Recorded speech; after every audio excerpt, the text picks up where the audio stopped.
ముఖ్యమంత్రి చంద్రబాబు నాయుడు, ఉప ముఖ్యమంత్రి పవన్ కళ్యాణ్ సారథ్యంలో రాష్ట్రంలో అధికారంలో ఉన్న టీడీపీ, జనసేన, బీజేపీ కూటమి సంకీర్ణ కూటమి ప్రభుత్వంపై వైసీపీ రాష్ట్ర స్థాయి కోఆర్డినేటర్ సజ్జల రామకృష్ణారెడ్డి కీలక వ్యాఖ్యలు చేశారు. రాష్ట్రంలో రెడ్ బుక్ రాజ్యాంగం పరాకాష్ఠకు చేరిందని, దీనిపై పార్టీ ముందుండి పోరాడుతోందని అన్నారు. వ్యవస్థలను నిర్వీర్యం చేయడం, నిరంకుశ పాలన, నియంత పాలనను తెలుగుదేశం అమలు చేస్తుందని ఆరోపించారు.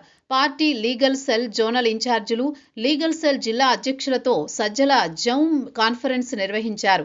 వారికి దిశానిర్దేశం చేశారు. కూటమి ప్రభుత్వం పోలీసులను అడ్డుగా పెట్టుకుని రెడ్ బుక్ రాజ్యాంగాన్ని అమలు చేస్తూ వికృత పాలన అందిస్తోందని విమర్శించారు.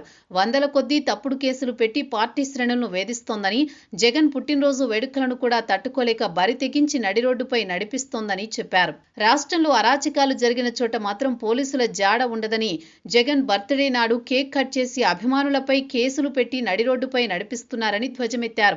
బాలకృష్ణ సినిమాకు పొట్టేళ్ల తలలతో హారం వేసి చేసినప్పుడు మాత్రం ఎలాంటి కేసులు ఉండవని, ఇదెక్కడి న్యాయమో అర్థం కావడం లేదని సజ్జల అన్నారు. దీనికి తోడు సోషల్ మీడియా కార్యకర్తలపై తప్పుడు కేసులు పెడుతున్నారని, ఏకంగా రాజద్రోహం కేసులు సైతం నమోదు చేస్తున్నారని మండిపడ్డారు. రోడ్లపై నడిపించడాన్ని డీజీపీ సమర్థిస్తున్నారని సజ్జల అన్నారు.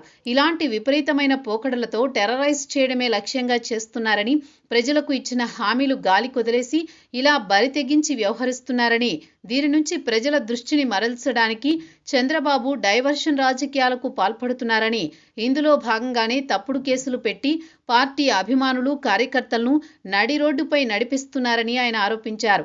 పార్టీ లీగల్ సెల్లో ప్రతి ఒక్కరూ కూటమి ప్రభుత్వ అరాచకాలకు ధీటుగా ఎదుర్కోవాల్సిన అవసరం ఉందని సజ్జల సూచించారు.